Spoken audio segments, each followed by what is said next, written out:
There's no doubt it's a huge historical moment. This has never happened. A president hasn't even been indicted before, let alone convicted on all 34 counts.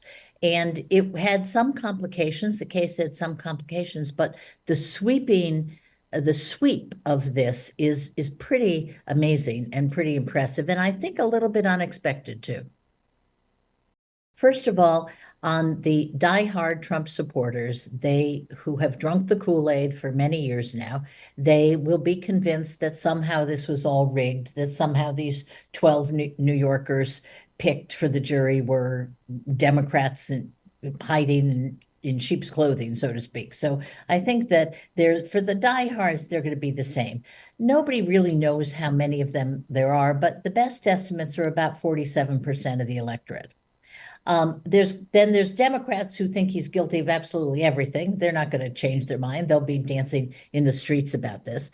And this election then boils down to a very small number of people, a very, very small number of people. And there is some indication from polling that some people have said if he was convicted of one of these crimes, they would be less likely to vote for him. So I do think that when you're looking at this very small number of people, that could in fact have a big impact on the election. On this trial, the issues in this trial, forgetting all the others, I have always thought that this trial was the most damaging to him, even though the legal issues are not as consequential. You know, they're not constitutional issues like some of the trials down the road will be. And the reason I think it's the most damaging is it goes to his character. It is pretty clear that the man had an affair with a woman when his wife was home with their new baby. And there's 52% of the population called women who think that's pretty much a bad thing to do. And then what came out in this trial, which was, I think, underreported, but I think a lot of people paid attention to, is that he didn't really care what his wife thought. The cover up was not to keep it from his wife, which is what most people would do, and what most people would think. His cover up was all about the election and damage to the election.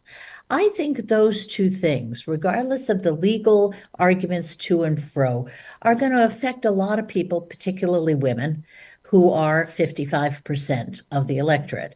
And so I think it's that piece of this, the story itself, the narrative itself, I think is even worse than the fact that he's now a felon 34 times.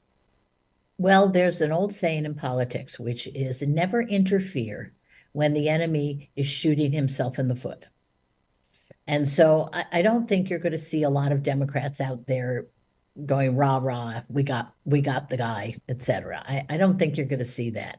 I think that they will probably try to continue to draw the contrast between a man who pretends to be, pro-Christian evangelist and is really not a very good Christian, and a guy who goes to church a lot, goes to mass a lot, and has been, is certainly an exemplary father and husband throughout his life. So I think that